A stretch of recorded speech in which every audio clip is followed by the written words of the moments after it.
નમસ્કાર, આપ જોઈ રહ્યા છો મંતવ્ય ન્યૂઝ અને સમાચારો સાથે હું છું આપની સાથે નંદની। સમાચારોની શરૂઆત કરીશું, જેમાં ભાવનગરમાં શિક્ષકોએ ફરજિયાત ટેટ પરીક્ષા પાસ કરવાના નિયમ સામે ઉગ્ર વિરોધ નોંધાવ્યો છે। રોષે ભરાયેલા શિક્ષકોએ મોતીબાગ ટાઉન હોલથી કલેક્ટર કચેરી સુધી મૌન રેલી યોજી શક્તિ પ્રદર્શન કર્યું। વિવિધ પડતર પ્રશ્નોના ઉકેલ લાવવાની માંગ સાથે કલેક્ટરને આવેદનપત્ર આપવામાં આવ્યું। જો માંગણીઓ સ્વીકારાશે નહીં તો ઉગ્ર આંદોલન કરવાની ચીમકી પણ ઉચ્ચારવામાં આવી। જે 2010 પહેલાના શિક્ષકોને જે ટેટ 1 જે પાસ કરવાનો જે સુપ્રીમ કોર્ટે આદેશ કર્યો છે એના વિરોધમાં આજનો અમારો ધરણા કાર્યક્રમ છે અને અમારી મુખ્ય માંગણી ટેટની અંદર અમને મુક્તિ આપો, બેન શૈક્ષણિક કામગીરી જે અમારી છે શિક્ષકોને એમાંથી અમને છૂટા કરો, ફક્ત શિક્ષણની કામગીરી કરવા દો અને મુખ્ય માંગણી અમારી 2005 પછીનાને જે ઓપીએસ જે પેન્શન મળવું જોઈએ તેનો અમલ કરે આ સરકાર, એવી અમારી મુખ્ય માંગણી છે। પણ સુપ્રીમ કોર્ટના આ ઓલ ભારતમાં જે છે, ઓલ ગુજરાતમાં જે છે શિક્ષકો જે છે એ વિરોધ કરે છે કે 2010 પહેલા જે છે એ ટાટ પરીક્ષા નહોતી।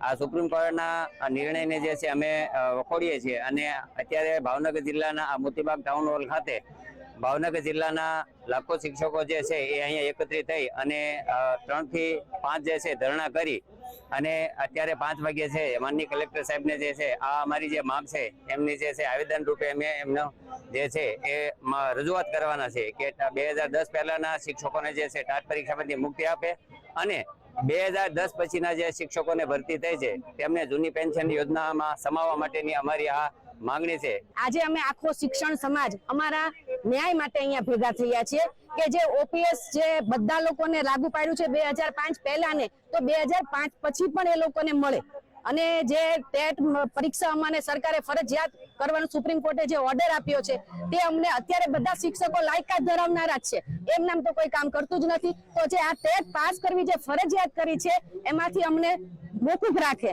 અને અમને એમાંથી નાબૂદ કરી દે। બીજો મુદ્દો અમારો એ છે કે જે બીજા રાજ્યોની અંદર પણ 6 થી 8 ના શિક્ષકોને ઉચ્ચતર પગાર ધોરણ જે લાગુ પાડવામાં આવ્યું છે એ અમને પણ સરકાર ગુજરાત આપે। અમરેલી ખાતે ટેટ પરીક્ષામાંથી મુક્તિની માંગ સાથે અમરેલી જિલ્લા પ્રાથમિક શિક્ષક સંઘ મેદાન ઉતર્યું।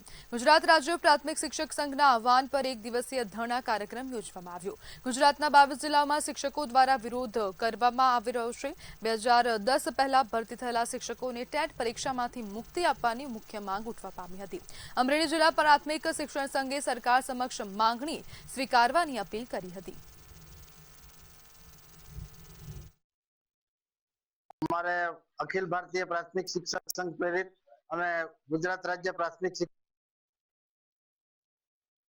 આદેશ અનુસાર આજે સમગ્ર ગુજરાતમાંથી લગભગ 34 જિલ્લામાંથી 22 જિલ્લામાં એક દિવસીય ધરણા કાર્યક્રમ રાખેલ છે। અમારી મુખ્ય માંગ આજનો એ છે કે 2010 પહેલાના જે શિક્ષકો છે તાત્કાલિક રીતે આ ટેટની પરીક્ષામાંથી મુક્તિ અપાવી। સરકારશ્રીએ જે સમયે ભરતી કરી હતી તે સમયે આવા કોઈ નિયમો નાખ્યા નહોતા।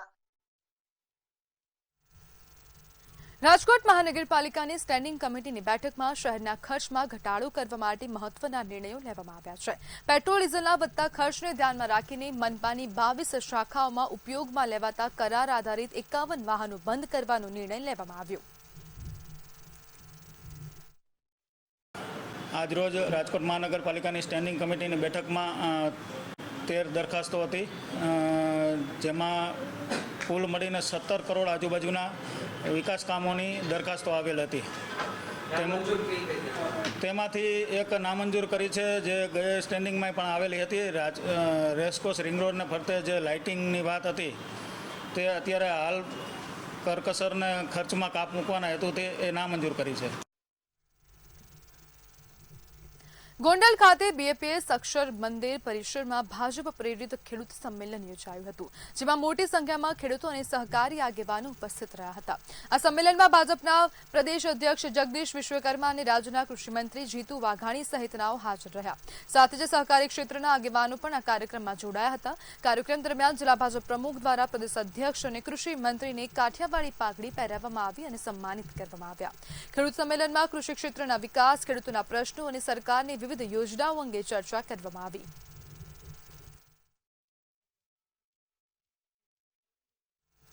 રાજકોટ જાણે દિવસે ને દિવસે છેતરપિંડીનું એપિસેન્ટર બની રહ્યું હોય તેવું લાગી રહ્યું છે. રાજકોટમાં Jadeja brothers grain service private limited દ્વારા રોકાણના નામે 62 લાખ રૂપિયાની છેતરપિંડી આચરવામાં આવી. વધુ નફાની લાલચમાં મહિલાએ રોકાણ કરતા નાણાંથી હાથ ધોવાનો વારો આવ્યો. છેતરપિંડીનો ઇતિહાસ ધરાવતા જાડેજા બ્રધર્સ સામે પીડિતે કડક કાર્યવાહીની માંગ કરી. રાજદીપસિંહ, જયરાજસિંહ આ ત્રણેય ભાઈ કંપની ચલાવે છે જાડેજા બ્રધર્સ ગેઇન સર્વિસ, જે એમાં અમે 62 લાખ રૂપિયાનું રોકાણ કરેલ છે, જે અમને અત્યારે ઉડાવ ભર્યા જવાબ આપે છે. તે અમને વળતર નથી આપતા, અત્યારે કોઈ જાતનો કાંઈ જવાબ નથી આપતા અને રૂબરૂ મળી અને અમને ધમકીઓ આપે છે. પોતે રહે છે ગોંડલથી અહીંયા અપડાઉન કરે છે. ગોંડલ પ્રોપર એમનું અત્યારે રહેણાંક છે. મેં લાલચ વળતરની આપે છે.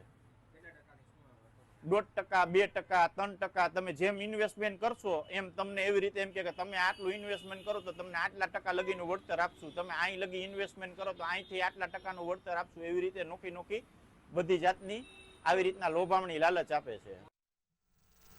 રાજકોટમાં લોકોમાં માનસિક તણાવ, ઘરેલું મામલાઓ અને આત્મહત્યા જેવી ઘટનાઓને ધ્યાનમાં લઈને રાજકોટ ગ્રામ્ય પોલીસ દ્વારા એક પહેલ શરૂ કરવામાં આવી. એસપી કચેરી ખાતે શરૂ કરવામાં આવેલા કાઉન્સેલિંગ સેન્ટરમાં પીડિતો અને નિષ્ણાંતો દ્વારા માર્ગદર્શન અને સહાય આપવામાં આવશે. આ પહેલમાં સૌરાષ્ટ્ર યુનિવર્સિટીના મનોવિજ્ઞાન ભવનના અધ્યાપકો અને વિદ્યાર્થીઓ કાઉન્સેલિંગમાં સેવા આપશે. આ પ્રસંગે રેન્જ આઈજી નિલિપ્ત રાય અને ગ્રામ્ય એસપી વિજયસિંહ ગુજ્જરે લોકોને આ પહેલનો લાભ લેવા અપીલ કરી. સરસ મજાનો એક કાર્યક્રમ યોજ્યો છે અને એ કાર્યક્રમ એ છે કે જે લોકોએ કોઈને કોઈ પોતાના જીવનની મુશ્કેલીને કારણે પોતાના જીવનથી પીછેહટ કરવાનો પ્રયત્ન કર્યો હોય એને મનોવિજ્ઞાન ભવનના અમારા અધ્યાપકો, હું અને ધારાબેન અને અમારી ટીમ જે છે એ એને કાઉન્સેલિંગ કરશે અને આ કાઉન્સેલિંગથી ઘણો બધો પ્રકારના ફેરફારો આવે છે. ભૂતકાળમાં આપણે જોયેલું છે કે કોરોના દરમિયાન જે કાઉન્સેલિંગ દરમિયાન આપણે ઘણા બધા લોકોના જીવ બચાવી શક્યા છે, ઘણા બધા લોકોને એ માનસિક સધિયારો આપી રહ્યા છે. તો આ એસપી સાહેબની આ પહેલને કારણે ઘણા બધા લોકોને માનસિક સધિયારો મળશે અને આ સધિયારાથી એ પોતાના જીવનની નવા જીવન તરફ પ્રેરાશે. એટલા માટે જ આપણે જે એનું ટાઇટલ રાખ્યું છે ખોલા છે. અને આ કાઉન્સેલિંગ સેન્ટરમાં જે છે, જે લોકોએ છેલ્લા 3 મહિનામાં કોઈ સુસાઇડ અટેમ્પ્ટ કરવાની કોશિશ કરી છે કે પ્રયાસ કર્યા છે, એ લોકોને બોલાવીને એ લોકોના ઇનિશિયલ અસેસમેન્ટ કરવામાં આવશે અને આ લોકોને મેન્ટલ અને સાયકોલોજીકલ હેલ્થનું એસેસમેન્ટ કરવામાં આવશે. અને જે સાયકોલોજીકલ હેલ્થ આધારે લાગશે કે કંઈ ફર્ધર જે છે એને સાયકેટ્રિક કે સાયકોલોજીકલ ટ્રીટમેન્ટની જરૂર છે તો કન્સર્ન જે છે સ્પેશિયલિસ્ટને સંપર્ક કરીને આ લોકોને ફર્ધર ટ્રીટમેન્ટ માટે મોકલવામાં આવશે. કચ્છના ભચાઉમાં ₹2.5 કરોડના મીઠા ચોરીના કેસનો પર્દાફાશ થયો છે.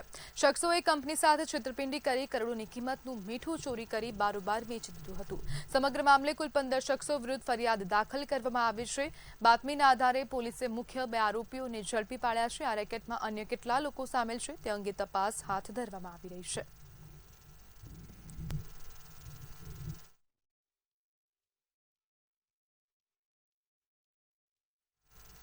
વાંકાનેરના વગાસિયા ટોલ પ્લાઝા ખાતે ટોલ ટેક્સ વસૂલાતને લઈને ફરી એક વખત હુમલાની ઘટના બની છે.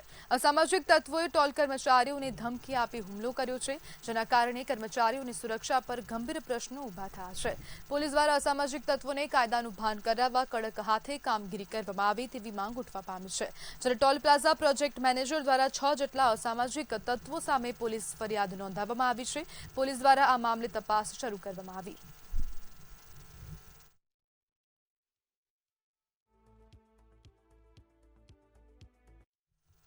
લખતરના અંકેવાડિયા ગામ પાસેથી પસાર થતી નર્મદાની D6 કેનાલમાં મસમોટા ગાબડા પડ્યા છે. માત્ર 10 દિવસ પહેલા જ રિપેરિંગ કામ થયા હોવા છતાં પાણી છોડતા જ કેનાલનો બેઝ તૂટી ગયો. ખેડૂતોનો આક્ષેપ છે કે કોન્ટ્રાક્ટરે હલકી ગુણવત્તાનું કામ કરીને ભ્રષ્ટાચાર કર્યો છે. તાત્કાલિક ધોરણે રિપેરિંગ કામ કરી જવાબદાર કોન્ટ્રાક્ટર સામે કડક કાર્યવાહી કરવામાં આવે તેવી માંગ ઉઠવા પામી.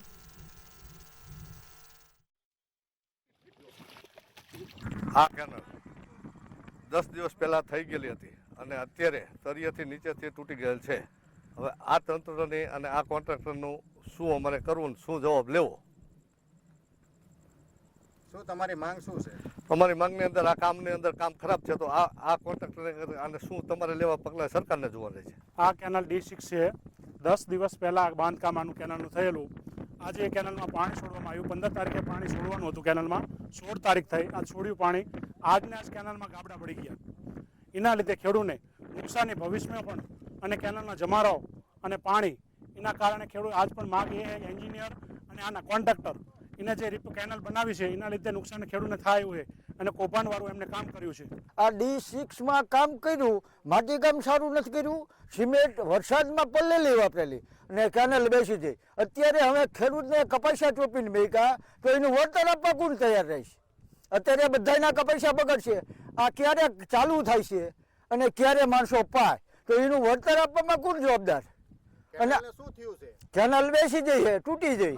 આ કેનાલ હજુ 10 દિવસ પહેલા થઈ અને અત્યારે તૂટી જઈએ તો અમારે આ ખેતરમાં શું કરવું એ સરકાર અને અધિકારી અને કોન્ટ્રાક્ટર વિચાર કરે શું કરવું. એ મારી નુકસાની શું, મારા ખેતરમાં હાલે હજુ સરખું રિપેર નથી કરી દીધું.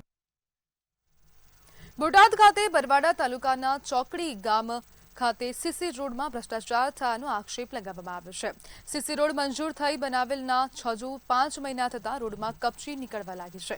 પૂર્વ સરપંચ દ્વારા તાલુકા અધિકારી અને જિલ્લા કલેક્ટરને લેખિત ફરિયાદ કરવા છતાં પણ કોઈ પણ પ્રકારની કાર્યવાહી કરવામાં આવી નથી, જેને લઈને ક્યાંક સ્થાનિકો દ્વારા આક્ષેપો કરવામાં આવી રહ્યા છે. જો કાર્યવાહી નહીં થાય તો અધિકારીની ઓફિસની બહાર ભૂખ હડતાલ કરવામાં આવશે તેવું જણાવાયું હતું. કે 4-5 મહિના પહેલા અમારા ગામે ચોકડી ગામે સત્તારભાઈના ઘરથી નર્મદા કેનાલ સુધીનો નભોઈના રસ્તા ઉપર રોડ બનાવવામાં સીસી રોડ બનાવવામાં આવ્યો છે. એને ખાલી 5 જ મહિના થયા છે. 5 મહિનામાં આ રોડ તૂટી ગયો છે. એટલે આની રજૂઆત અમે 26/5 ટીડીઓ કલેક્ટરને ડીડીઓને આપી છે, તેમ છતાં કોઈ કાર્યવાહી નથી થઈ. એટલા માટે આજ મીડિયાનો સહારો લઈ અને મીડિયાના માધ્યમથી આ જવાબદાર અધિકારીઓને જાણ કરીએ છીએ કે ટૂંક સમયમાં આ કામગીરીમાં ચોક્કસ પગલાં નહીં લેવામાં આવે તો આપની કચેરી અમે ઉપવાસ ઉપર બેસીશું. આ લાખોના કામમાં જ્યારે રોડ બન્યો છે અને રોડ એ માટે બન્યો કે કોઈ વસ્તુ નહીં, માણસની સુવિધા માટે બન્યો હોય પણ સુવિધાની અસુવિધા થાય છે. આ જે ચોમાસું આવ્યું નથી, 4 થી 5 મહિના થયા છે, રોડ એવી દિશામાં છે જ્યારે 10 વર્ષથી બનીને પડ્યો હોય. તમે જોઈ શકો આની કરતા જે આ રોડ તોડીને બનાવવામાં આવ્યો છે, જે રોડ તોડેલા જે કપસા પડ્યા એ આની કરતા મજબૂત છે. તો આ વિકાસ ગામને લગતો સારા માટે કર્યો છે કે શું કર્યો છે એ હવે ગામને વિચારવાનું અને ગામ આમાં હેરાન ન થાય એવી મારી તંત્રને અપીલ છે. તળાજાના બોડા ગામે ગોપનાથ રોડ નજીક આવેલી વાડીમાં પશુઓના શંકાસ્પદ મોતથી ચકચાર મચી. પશુપાલકના આક્ષેપ મુજબ અજાણ્યા શખ્સે પશુઓને ઝેરી દવા આપી હતી. ઘટનામાં એક ગાય અને એક પાડાનું મોત થયું છે, જ્યારે એક ભેંસ ગંભીર હાલતમાં છે. દાઠા પોલીસ અને પશુ ચિકિત્સક ટીમે સ્થળ પર પહોંચી તપાસ તથા પોસ્ટમોર્ટમ શરૂ કર્યું. ગૌરક્ષકો અને ગ્રામજનો મોટી સંખ્યામાં સ્થળ પર ઉમટી પડ્યા હતા.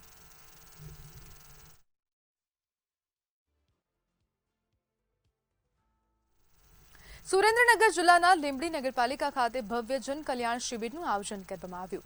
શિબિરમાં કેન્દ્ર અને રાજ્ય સરકારની વિવિધ જનહિતકારી યોજનાઓનો લાભ લાભાર્થીઓને આપવામાં આવ્યો હતો. આ પ્રસંગે ધારાસભ્ય કિરીટસિંહ રાણા અને નગરપાલિકા પ્રમુખ રીના ત્રિવેદી ઉપસ્થિત રહ્યા હતા. પ્રધાનમંત્રી આવાસ યોજના હેઠળ 10 લાભાર્થીઓને સહાય વિતરણ કરવામાં આવી, જ્યારે પીએમ સ્વનિધિ યોજના અંતર્ગત 15 નાના વેપારીઓને લોન મંજૂર પત્રો આપવામાં આવ્યા.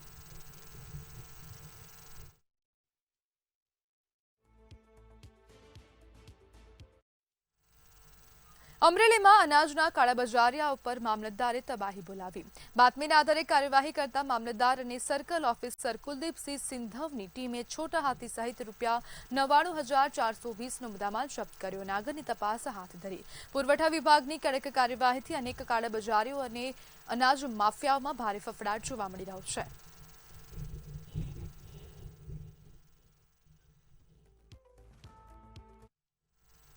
અમરેલી જિલ્લાના રાજુલાના ખેડા ગામમાં અપહરણ કેસમાં આધેડને મુક્ત કરાવવા ગયેલી પોલીસ ટીમ પર હુમલો કરનાર 9 આરોપીઓને પોલીસે ઝડપી પાડ્યા છે. પ્રેમ સંબંધની અદાવતમાં બનેલી ઘટનામાં પીપાવાવ મરીન પોલીસના પીએસઆઈ સહિત 3 પોલીસકર્મીઓ ઘાયલ થયા હતા. પોલીસે તાત્કાલિક કાર્યવાહી કરીને હુમલાખોરોને કાયદાના કટઘરામાં લગાવ્યા હતા. કાયદો અને વ્યવસ્થાને પડકાર ફેંકનાર તમામ આરોપીઓને ઝડપી પાડી જેલ હવાલે કરવામાં આવ્યા.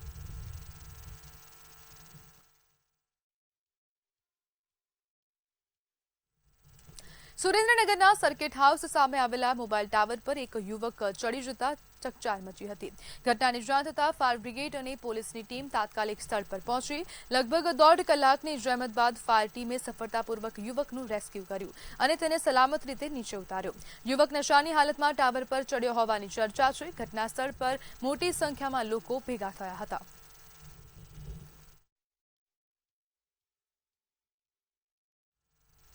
સુરતના ઈચ્છાપુર પોલીસે એટીએમ કાર્ડ બદલી લાખોની છેતરપિંડી કરતી ટોળકીને સચિન વિસ્તારમાંથી ઝડપી પાડી. મોરાગામ વિસ્તારમાં ભોળા નાગરિકોને મદદ કરવાના બહાને આરોપીઓ તેમના એટીએમ કાર્ડ બદલી નાખી ખાતામાંથી રૂપિયા ઉપાડી લેતા હતા. પોલીસે આરોપીઓ પાસેથી 14 એટીએમ કાર્ડ, 3 મોબાઈલ અને રોકડ રકમ સહિત કુલ ₹62,500 રૂપિયાનો મુદ્દામાલ જપ્ત કર્યો છે. સીસીટીવી ફૂટેજ અને ટેકનિકલ સોર્સિસના આધારે 2 ગુનાઓ ઉકેલી વધુ તપાસ શરૂ કરવામાં આવી. આ 2 ગુનાના કામે એવું ધ્યાનમાં આવેલ હતું કે એક ગેંગ છે જે એટીએમ ની અંદર અમુક ગેંગ મેમ્બર્સ પહેલેથી હાજર હોય અને જે મજૂર વર્ગ કે પોતાનું એટીએમ કાર્ડ લઈને પૈસા ઉપાડવા માટે આવે ત્યારે વ્યક્તિને વાતોમાં ભૂલવીને તેનું જે એટીએમ કાર્ડ છે એ લોકો સ્વેપ કરી લેતા હતા. સમાચારમાં આગળ વાત કરીએ તો મોરબી ખાતેથી સમાચાર સામે આવી રહ્યા છે. 3 યુવકો તળાવમાં ડૂબી ગયા છે. એક યુવકનું મોત થયું છે. તો મહત્વના સમાચાર મોરબી ખાતેથી સામે આવ્યા. તળાવમાં 3 યુવાન ડૂબ્યા છે. એકનું મોત થયું છે, જેમાં હળવદના ઘનશ્યામપુર ગામના તળાવની આ સમગ્ર ઘટનાને પગલે સ્થાનિકો એકઠા થઈ ગયા હતા. ઊંડા પાણીમાં ગરકાવ થયા બાદ 2નો બચાવ થયો. એક યુવકનું મોત થયું છે, જેમાં મોટી સંખ્યામાં ગામ લોકો તળાવ કાંઠે પહોંચી ગયા હતા.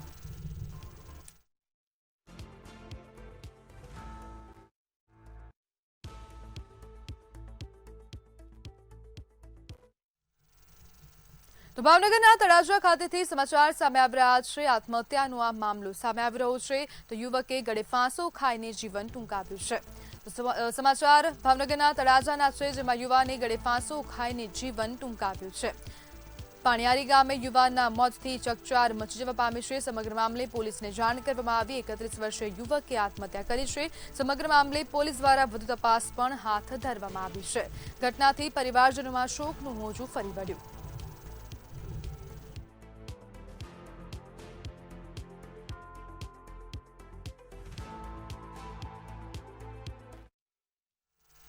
તો સુરત ખાતેથી સમાચાર સામે આવી રહ્યા છે. લિફ્ટમાં જે કેબલ હોય તે ચોરીને લઈને વધુ અપડેટ સામે આવી રહી છે. તેનો ભેદ ઉકેલાઈ ગયો છે.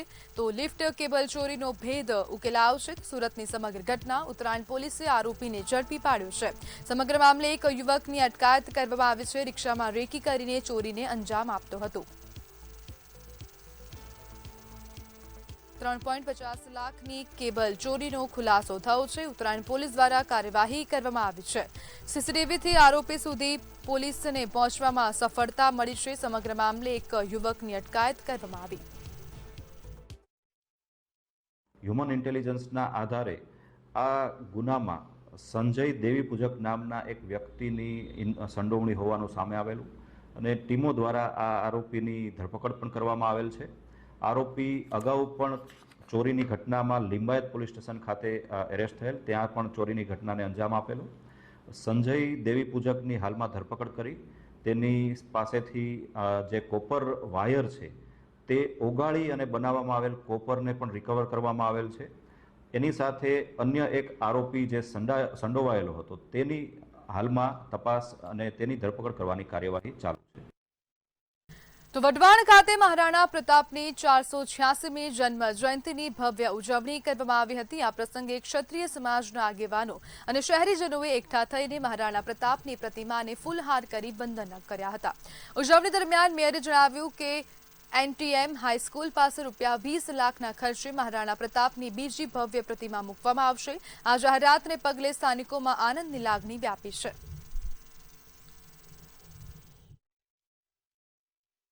અને રાષ્ટ્ર ભાવનાનું પ્રતીક એવા મહારાણા પ્રતાપજીની 486મી જન્મ જયંતિ નિમિત્તે જે ક્ષત્રિય સમાજ દ્વારા સુંદર મજાનું આયોજન કરવામાં આવેલું અને ગ્રામજનોની પણ એવી માંગ હતી કે મહારાણા પ્રતાપ સુંદર પ્રતિમાનું ક્યાંક નિર્માણ કરવામાં આવે. એટલે આ માંગને ધ્યાનમાં લઈ અને એનટીએમ સ્કૂલ પાસે એક ભવ્ય પ્રતિમાનું ટૂંક સમયમાં અનાવરણ કરવામાં આવે છે. આશરે 20 લાખના ખર્ચેનું સ્ટ્રક્ચર ઊભું કરવામાં આવે છે.